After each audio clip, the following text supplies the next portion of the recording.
Welcome everybody to Lauren's Crazy Pet Show. We are kicking off the holiday season with what else? A trip to a wonderful reindeer and tree farm, the Zen Reindeer Tree Farm in South Windsor, Connecticut. Hi, Lauren. Hi, John. John is the owner here. It's been in his family for 100 years?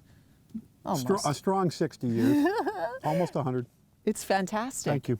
And of course, what are we coming to see but one of Santa's favorite creatures? And she's a beauty too. I can't wait for you to meet a reindeer belle. But first, I want to tell you about the show because we have a fabulous show for everyone. We are traveling all across Connecticut. Our next stop is Fairfield, where we're going to see what you can do with your pets to spruce them up a little bit for the holiday.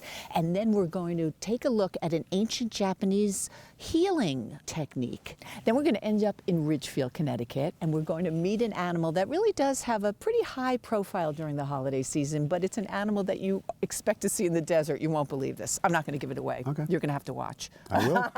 But first, John, this is just a beautiful place, and you said it's been in your family 4 generations, and one of the things that is so special is the reindeer. So you can get a Christmas tree anywhere. You can go to the big box stores, you can go to your local garden center, or you can come to see us. And the attraction to come to see us is we are a destination. We want you and your family to come out and spend some time with us. So we have built our own interior of a snow globe. Wow. We want you to walk into our little North Pole village, and we want you to feel like you're truly in the North Pole. We restored a 17-foot tall fiberglass Santa Claus, which is the greatest selfie ever if you're looking for a Christmas picture.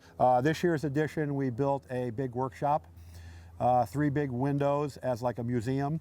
We built a big metal arbor to walk into the village, and we wrapped that in reindeer antlers. I built a 20-person sleigh. We do a lot of, really crazy parties, and we do a lot of, visiting sick children and those type of events. Oh, I love that. So we have a big sleigh on a trailer ready to go, and, we travel quite a bit and try and bring the magic with us. Oh, and Bella is just absolutely precious. The reindeer really is what makes the outing special. And you see she has antlers because some people think, well, the antlers are only on boys, but that's not the case with reindeers. So in the cervid family, in the deer family, there's 34 species. If you see deer behind your home, they're going to be eastern whitetail. So reindeer are one of the 34, and reindeer are the only one where both the boys and the girls have antlers. Oh, she's so precious. She's like a very pretty reindeer. She really is. Very symmetrical. Some reindeer have that one antler that kind of sticks out in the middle. She is very well balanced and even with the antlers. And what I noticed is her coat is very pretty as well, and that's part of the beauty of them because the coats are Well, we spend a lot of time brushing her too. Oh, you do brush her? We do. But I know the coats are designed so they're sort of like airy so that they're really well insulated. The hair has the hair. air trapped inside of it, and that serves a whole bunch of different purposes. When they lay down in snow, they don't want to release body temperature, melt snow, and then become wet. So they can lay in a big pile of snow and not transfer the heat out. Wow. So it keeps them dry. The air trapped in the middle insulates them, so it's like the insulation in the walls of your home. And the other thing that it's really good for is when they swim. If you ever see reindeer swimming, they're up out of the water. When your dog swims, you just see his nose and he kind of works his way along. Right. Well, reindeer are half their body is out of the water. And I wonder how Santa decided that he had to have those reindeer on a sled. Well, it's the flying part. That's what makes them so special. And they fly. They fly. They fly for Santa. Yep. They're so cute. And we want to not forget to mention, we say it's a tree farm, but you cut your own tree. So we saw a line of trucks coming in, and you have people. Our primary business is to choose and cut Right. your own. We have rope and we have string. We have a tree baler, which makes the tree smaller so it'll fit in your car. Fantastic. We sell all the accessories. So if you need a little hanger to put our reef up on your door, we have that. If you need a tree stand, we have the reefs and the poinsettias and everything that you need. We have. Our gift shop carries a little bit of everything. I'm so glad I found you. How can people get in touch with you? Our website is Zen Tree Farm. Our last name is spelled D-Z-E-N, so it's zentreefarm.com. We do an awful lot of Facebook posts, upcoming events. Santa and Mrs. Claus come to visit. Oh. So we announce a lot of our special activities on Facebook /Zen Tree Farm. Fantastic. That's the easiest way to find us. I just love it. But we're going to take off now. That's but fine. we know you're going to watch the show because when we come back, we have a very special thing that you can do to your pet to kind of make the holiday season even brighter. Awesome. So stay tuned, everybody.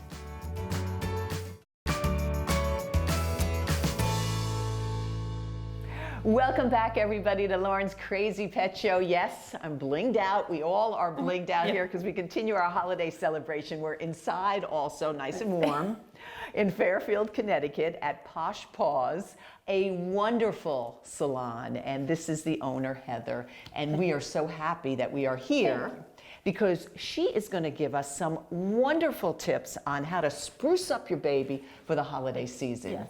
And the last time we were here, we actually attended a wonderful seminar on extreme grooming, which was wild. Yes, yes, it was. And that's really fluffed out to the max. Yes. Today we'll be doing something a little different, a little low key, where it's safe, everything's all natural, and it washes off. So it's kind of a fun twist to the holidays. You can kind of spruce your dog up, make it fancy. I love that. I love it. This is just a little different because some people, the extreme grooming was a little bit too extreme. Too much for them, yes. I loved it, but yes, we understand. But this is something anybody can do, probably not with the creativity you have, because you have owned the shop for how long, Heather? I've had this shop for 5 years, Wow. but I've been grooming 18 years. Wow. Yes. So you started when you were a baby. Yes, yes, I did. And what I love about you is you will take any dog. Yes. You will Any even breed, yep. try to take someone that might be a little more aggressive that some places might not want to tackle. Yes. And I applaud you for that. Thank you. So let's talk about what you're doing now. So we're going to be using stencils to do holiday theme on 2 dogs today. And it's just all natural, safe color. And we're going to airbrush them and get them all ready for Christmas. So the airbrushes with the paint. Yes. You're a professional, so of course yours are like unbelievable because I see what you're doing here. But if somebody's at home, I guess they could do this, but how would they do that? In the same At home? way? Yeah. Yes, you can use non-toxic blow pens and just kind of get a stencil and do it that way. It's good to go as long as it doesn't get wet. Oh, so you So have as to be soon as careful. yes, when it does get wet, it will run. And how long do they have to dry? Take a long time? No, or- about 5-10 minutes. It's just something really different. Yeah, and it's fun. Or something just as simple as painting the dog's nails. There's doggy nail polish that's safe and it dries pretty quickly, and we also have doggy nail wraps. So you could do something as extreme as an extreme groom or something a little less. Less, yeah. So a full color lasts a little longer, so some people aren't open to that. Other people are all for that. We just did the Grinch and his dog Max. So that's also an option, but that's a little more semi-permanent, so it kind of lasts a couple of months. So your dog might be Green or red, yes, yes. But you can really choose the colors. I mean, we're Oh, doing yes. holiday grooming Yes. today, but I think it would be open to Any anything. color. I've seen some of the ones you've done that are not here today, but you know, with the hearts and the speckles, and Yes, it really yep. just runs the We did a gamut. Target dog for Halloween. I love that. So people could come in with their own ideas or Yes, again, yep. Open to work ideas, on yeah. them. Yep, or we can suggest something. Now you are working with Erin, who is absolutely fantastic. I know she's very involved in all kinds of grooming, including extreme grooming and everyday grooming. Yes, yes, she is. And she's my go-to girl when I'm doing any kind of creative grooming project. You can find her at The Grateful Dog in Seymour, Connecticut. What about some other tips for the holiday? I know you have a lot of collars that are very, bright and Right, cheery. yes, That would yep, be we something. have, if they don't want to do color, we have plenty of bow ties and accessories to really dress them up without adding color, which is very fun. They can have their fingers or their Yeah. tails or their toes. And I notice sometimes you'll just sort of do the ears. Yes, yep, or tail. Some people just want like tail colored or the ears colored. So you will do this on any type of dog? Yes, as long as the dog behaves and tolerates it. If it's stressed out by it, we won't Yeah, push of it. course. Yes. Well, what a great way to make your dog look pretty on the holidays. What about cats? You said you've never really done one. I'm allergic to cats, so yes. But there are amazing groomers who do amazing things with cats. Well, Creative we don't want to grooming. leave them Yeah. out, but we wanted to show everybody because it's so cute. And we should also mention that you have a very special event here today, which is photos with Santa, yes. which we're going to show you in a minute. But Yep. I love these dogs, and you did such a great job Thank on you. them. So you have any tips for people during the holiday season? I think people kind of tend to forget about their dogs, and last minute they're scrambling to get them in. We always recommend pre-booking that appointment. And in the wintertime, a lot of people think, oh, the dog doesn't need grooming, it's cold. That's actually the worst thing to do, because then come spring, they're all matted. We recommend keeping them on a schedule every 3 to 6 weeks, depending on how well they're maintaining the coat at home. And we don't have to do a haircut every time. We could do just a bath, a trim, so it's not a full haircut, and the dog's still being maintained. So Yeah, we want them to be Yes. clean and smelling And great. happy. And now look great for the holidays. Yes. Thank you, Heather. Okay, so when we come back, we're going to talk about a seminar that you had right here, because you do that often. yes, we like to open like up to- the shop to the community and local animal lovers. Absolutely, and this one will help us de-stress our pets during the holiday season. It's fantastic, and it's for us too, so stay tuned.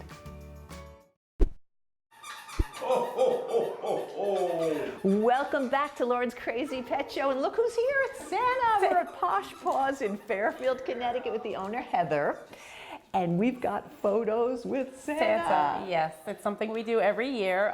We try to do it at least twice for the season, so the people who miss it the first time, but we have an amazing setup, and it's something we actually always look forward to every year, is doing our photos with Santa. It's one of the funnest events. That's just really one of the events that you have here. And you really try to stress doing all different types of things besides the wonderful grooming. Yes, yep. And we were just really here Yeah. at a wonderful seminar on an ancient Japanese art, which is perfect for the holidays. Holidays, yes, and helping de-stress. Yeah, I think everybody needs it. Let's take a look. Well, Reiki is a Japanese energy healing technique. Reiki means guided life force energy. What I do is I'm able to stimulate the dog or cat, or actually many different types of animals, their energy to help it flow better through their body. And Dixie really does look relaxed. And we are so happy to be here with Jimmy Gonzalez, who is a Reiki practitioner. But we know Jimmy for a long time. Many years. Because Jimmy worked for a very long time in Bridgeport as an animal control officer. And now you are doing this, which really you were doing all along. Working at the shelter, I used to deal with a lot of emergency calls. That's when I really noticed it most, because you'd get that phone call at 3, 4 o'clock in the morning to pick up an animal that was either hit by a car or just roaming. So I would bring them into the shelter, and it was nice at night because things were like calm and quiet. I would always get a bowl of water and some food, and then just sit with them for a little while and calm them down. Hover my hands, massage them, touch them in certain spots, and they would very quickly tend to relax. I did that not knowing for years, and as you know, the size of the shelter for thousands of dogs. And it even worked for, surprisingly, wildlife. It worked for a lot of different animals, rabbits, ferrets, a parrot, and it would just work for them. It wasn't until recently that I realized, I was like, wait a minute. I think what I was doing Was that? all along. And so I took the course, and I realized as they were touching spots, I'm like, wow, yeah, it is exactly what I was doing. And that's why I believe in it 100%. It really, really works. I've personally tried it on thousands of animals. Wow. Just and to get them to all calm different down. types of animals. All different types of Which animals, a couple, surprisingly. we're seeing well, today. it's going to be tough, and we're going to show you some today, that it's hard to get a feeling back, because at least with people, because I also do people, and you can instantly, you start telling me if you feel a difference. With a dog, dogs, you can really feel their energy. Dogs are amazing. Cats, I have cats that I do it on. Some like it, some I could tell don't, but you could tell that there's something there. So Right. there is an energy moving between both of you. But it doesn't hurt. Doesn't look like it hurts. It looks no. like it feels good. Yeah. But it does look like they really sort of kind of calm down they do. and really have a connection with you. So, but it's not, I think a lot of people think it's massage. No, it's not massage. You have the different chakras of the body, and life sometimes tends them to open or close. What's a chakra? Chakra, actually, it's a channel of your energy, and basically they should flow openly. As they're open, you have good energy. As they close, things just get thrown off. Stress, life, things happen Right. that can throw you And off. that happens to animals too. Yeah. But you're working on a tortoise now? Yes. It's so funny. A big tortoise too. You can work on anything that's alive because there's energy. It's basically energy. And tortoises, it might be my mind. I tend to think, because it's a shell, like he's going to be more stubborn. But no, with time, you actually start working on certain areas. Again, the different chakras, and you could see a difference in the way he just tends to relax. His arms get in, or he'll just get up and stretch. It's the same concept. You work on the head area. They still have a heart like us. Solar plexus, they have everything. Root chakra, which is behind. And as time goes on, you actually really start feeling him, and you start feeling his energy. You start feeling something coming back, and you feel this energy transfer, and I'm humbled by it, because we can all do it, and it's something that I recommend pet parents to learn for their own pets. Even sitting like so close to you, you can feel that the energy's kind of like coming back to you from the animal. You know what it is? It's just a sense of love. It all comes down to love. So, Jimmy, if people want to get in touch with you, where can they reach you? Because this would seem like something that was really cool, you know, for an animal to you have. can call me at 203-895-1733 or info@skullandmoon.com. And you do make house calls. Yes, You come in I'd and love to make a house do call. this on my Anoki. I would love to. We should say you also give workshops, because today we're in Fairfield, Connecticut, and that's where we're having a workshop. So you do workshops, Yes. you'll do home visits, Yes. and people can find you easily. Yeah, and if anybody's into meditation, I also do guided meditation classes Do too. some of that. We all could use that. Wasn't that great? I could see the dogs were really enjoying it, and Jimmy will work on all kinds of animals. And in fact, Pinky, your dog, was one of She the was. clients. Yes, she was. She yes. seemed really relaxed. Yes, and it definitely, she was completely relaxed after and calm, and she just seemed in better spirits. I know Pinky's going through a little bit of a rough Yes. time. She has cancer, but we're praying for her. Yes. And she's just such a sweetie. She is. So I want everyone to know where they can find you. They can find us on Facebook at Posh Paws, LLC, and they can follow us on Instagram, Posh Paws, see all the cute dogs, all the fun stuff, all the upcoming events. And we also have a website, poshpawsalon.com. Fantastic. You're wonderful, Heather. Thank you. We thank you for inviting Thank us you. and helping us Yes. celebrate the holiday. Yes. All right, so we're going to leave you now. We're heading out to Ridgefield, Connecticut, where we are going to see a holiday animal, well, sort of, but it's an animal you would never expect to see in Connecticut. Can you guess what it is? Don't say I told you. We'll be right back. Stay tuned. Hi, everybody. Welcome back to Lauren's Crazy Pet Show. You see, we're in a new location. We're actually in Ridgefield, Connecticut, continuing our holiday show, but you wouldn't know it because you might think we're in the Sahara Desert, because you will not even believe what we have right now. We are going to introduce you to a camel. Yes, a rescued camel. This is Rob, and Rob is not only an attorney, he's also a camel dad. Thank you so much for having us You're here. welcome. We You're are welcome. so excited. I've met tigers and leopards and just recently a reindeer, but never a camel. Well, what do you think? I think he is bigger than I thought. And I love the story because you actually saved him. Yeah, we rescued Sheikh Name is Sheikh, named after. based on Sheikh's Arabian heritage. So cool. That's what I'm saying. You usually think of them in the desert, but they do very well even in Cold weather. Camels have tremendous tolerance for swings in temperature either direction. He loves the snow. Now, I thought for some reason he wouldn't be as tall, but I knew he'd have a hump because all camels have humps, either one or two, right? Correct. Dromedary camels have one hump. Those are the ones typically you'd see in desert climates and certainly in the Middle East. And then the two-hump camels are Bactrian camels, which are really native to the Mongolian mountains. They're really a cold weather camel. So But cool. both of them can adapt very well. That's actually fat stored in there, That's right? fat. That's fat stored. Yeah, we rescue camels around the world. When I see a starving camel, that hump actually falls to the side. Wow. Yeah. And that's how you know. That's how you know they've got no fat reserves, right? Oh, Right. well, I love this story. I mean, first of all, that you live here in Connecticut and you have a camel, and you also have a llama and an alpaca. Yeah, we rescued an alpaca just a couple of years ago, shortly after we moved back home here to Ridgefield. He was tied to a post for a couple of years, pretty much neglected. We named him Humphrey because he doesn't have a hump. I love it. And Humphrey's doing great. He's gained 40 pounds the first few Wow. months, and he's extremely healthy and happy. Our llama, named Harry. Harry was rescued actually by another rescuer who called me and said he was brought back to health. He just really needed a forever home, and this was the perfect spot. So. Wow. And they seem to get along. Now, Sheikh, you also rescued. I love this story. Yeah, so Sheikh, I saw actually down in South Florida. We had moved down to Palm Beach County for a couple of years, and I went out to the country fair and saw the petting zoo section. Right. And I love animals. I went to pet the baby sheep and goats and whatever, and I saw this camel that was probably a little bit bigger than a large dog, and I saw a fair worker give a needle, a shot to the camel. So I just asked if the camel was sick, and he asked why I would think that. I said, Right. well, because I saw you give him a needle. And he said, yeah, you weren't supposed to see that. That's just a sedative. And so I said, why does he need a sedative? And he said, well, because the camel is the biggest animal in our petting zoo, and he's kind of shy, and he runs to the back of the pen. And when he does that, all the other animals follow, and nobody would pay the $1 for the handful of feed to feed the animals. And he said, that's how we make our money. And so I walked away, and so I thought, that was terrible. I went home, I told Stephanie about this baby camel, which I found out was only 8 weeks old.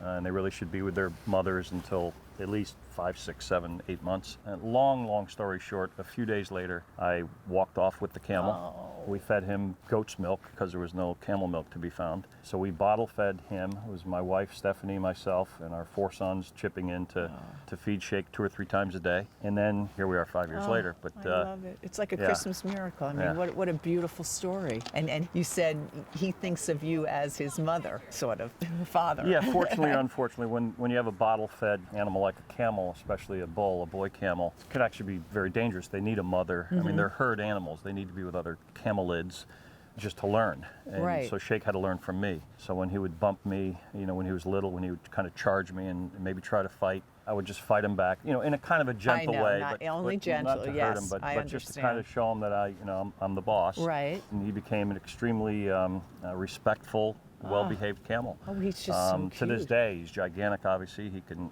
How tall destroy is me he? if he wanted to. Yeah. But he's great. He's very, very gentle. He's about if he stands up straight, he's just under 8 feet tall. And you've really kind of turned this into a positive where you have a business now that you sell what we sort of did- camel-y things. Yeah, so that also happened by accident. When Sheikh, I rescued Sheikh when he was 8 weeks old. By the time he was 4 or 5 months old, it was clear that I needed to learn how to take care of a camel. There's only so much you can get from the internet. So I decided to take a trip myself over to Dubai. Wow. I met with a team of 16 camel vets who worked for the royal family at what still is the world's largest camel dairy. So I really went just to learn how to take care of a camel, and then I'm thinking, wow, this is actually a business. This could be cool. Yeah. When I came back here, the first thing we did in 2015 when we rescued Sheikh is I started a nonprofit called International Camel Rescue. Wow, I love that. That exists today. We have ongoing projects in several countries rescuing abused or at-risk camels. Good for you, Rob. But then when I came back from Dubai and I thought more about the camel milk business, we found a farmer out in the Midwest who had some camels, maybe a dozen or so. We went out and talked to him about building his herd and buying all of his milk so that we can do things with it, okay. like sell the milk and make products. So another long story short, we have a company called Camel Life, which manufactures personal care products. We sell on Fantastic. Amazon and our own website. And then we also sell camel milk. That company's called Camel Milk Cooperative, and we sell several thousand pints of camel milk monthly. Wow. It's got lots of health benefits, lots of quasi-medicinal benefits that we're not supposed to talk about. I'm going to have a drink of that soon. But we've got some for you in the barn. But yeah, so we've turned it into a little bit more of a positive with the businesses that we have. This is just unbelievably unbelievable. Better than any Christmas present. It's just so great.